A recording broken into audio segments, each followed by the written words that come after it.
Our scholarship in particular, and some of our most cited articles, address mental health, address body image. We actually may be the leading source of information for empirical work on men's body image. We've also made real efforts to enhance men's capacity to experience their full human potential through, again, the therapeutically based research and research on mental health and intervention, as well as the PMC conference. Knowledge about men's mental health issues and how to work with men in therapy has also been a clear strength of the divisions. A lot of the books that we've authored focus on working with men in therapy. Divisional members have also been effective at identifying ways in which some definitions of masculinity constrain men's lives and limit their functioning. So in a variety of ways, we've been very good at recognizing our past. In addition, we've also been very good at recognizing our past. Our intellectual legacy has been explicitly acknowledged as an outgrowth of feminist researchers, and the divisions actively supported groups that have been systematically oppressed. But at the same time, there is more to do. One of those tasks is functional. Jim O'Neill, over the last 2 years, has led a membership drive that has more than doubled the size of our division. And one of our tasks is to keep those new members. We are glad they have visited and we want them to stay, and we need to keep them. In the last year, we've added approximately 125 full APA members, another 125 associate members, and about 450 students. That's been a lot of growth. We need to keep those folks. We need to keep them working on issues that are our strength, as well as some other issues. We have some real unexplored topics, that some of which fit into our historical rubric. Within the constructionist and feminist perspectives that describe much of our history and some of our work, there are some unaddressed topics. Patriarchy tells us that men routinely oppress other men. Sometimes this is based on factors such as race and sexual orientation, but also sometimes based on things such as socioeconomic status. We don't really know much about that oppression in regards to socioeconomic status or class. We just haven't done that research, or done very little of that research. Shifting our focus a little bit, we might also ask how men understand this thing called patriarchy, or the oppression of other groups that patriarchy describes. We might also ask if the average man perceives or experiences the benefits that he is presumed to receive as a function of patriarchy. We know that men, on average, earn $1 to every 76 cents that women earn.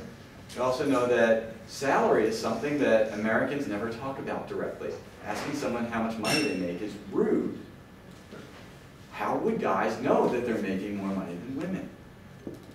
And if they don't know, how could they see that as a problem? And we can start doing some work here.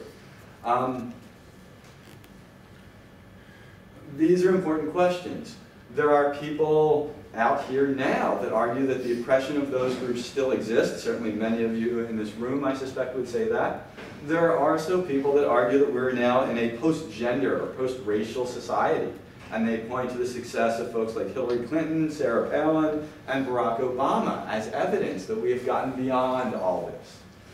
There are other folks who argue that the roles have reversed, and men, particularly white men, are now the oppressed group.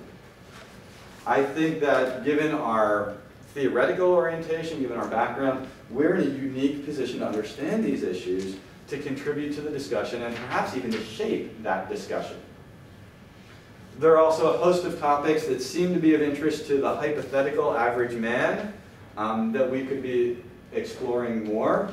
These are related, some of these issues, and I've just put a few up here, some of these are related to employment and lack of employment, especially given the seemingly never-ending recession that we are now in. Nor do we seem particularly effective at research related to so-called traditional male activities, such as sports or cars.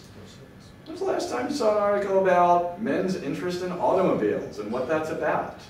I was glad to see I got the new issue of PMM this week. There's an article about football an analysis of interviews with football coaches. talking about football as a way to teach masculinity. I think that's the first article of its kind in our journal. We also have very little work related to some of the biological factors that we know impact men's lives.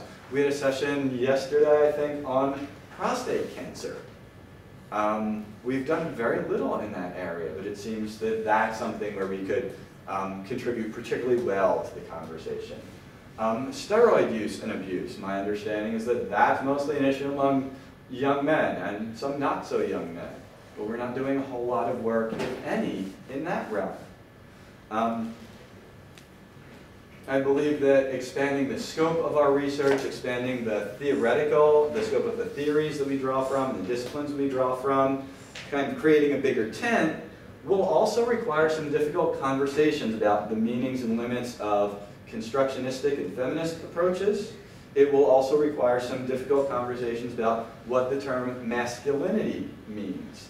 Michael Addis, one of our former presidents, not too former, in his fellows address talked about not using the word masculinity and some of the reasons to not use that, which seems kind of crazy when you're the president of the Division of Men and Masculinity. But something to consider. Our values include eroding constraining definitions of masculinity.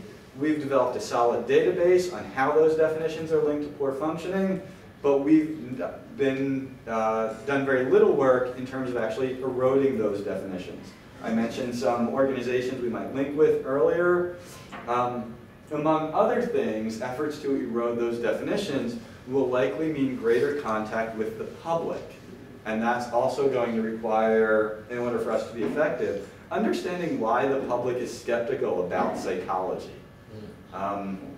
You all have had various run-ins with that, including in intro psych classes and psych of gender classes and psych of men classes.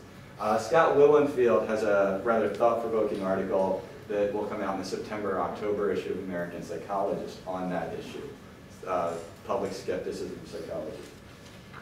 All right, winding up here. The purpose of the division is to increase understanding of men's lives and enhance men's functioning. To achieve these goals, I believe we need to continue to build on our strengths while also branching out to topics and approaches that we have not addressed. We need to invite and possibly actively recruit folks who have different disciplinary backgrounds and different theoretical orientations. I think we need to spend more time talking to the public and not just ourselves and not just our clients and not just our students.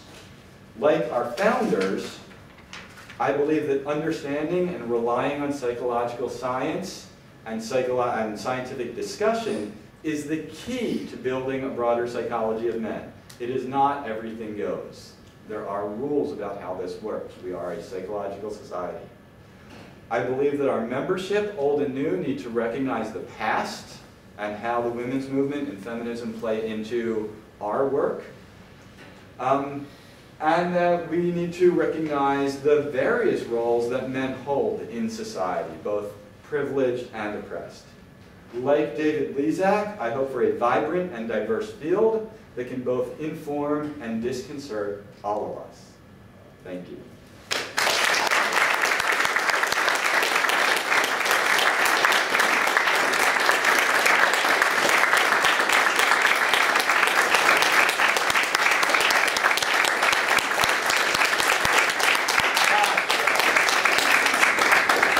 It's 3 o'clock, so I started 15 minutes late and ended 10 minutes late. Pretty good.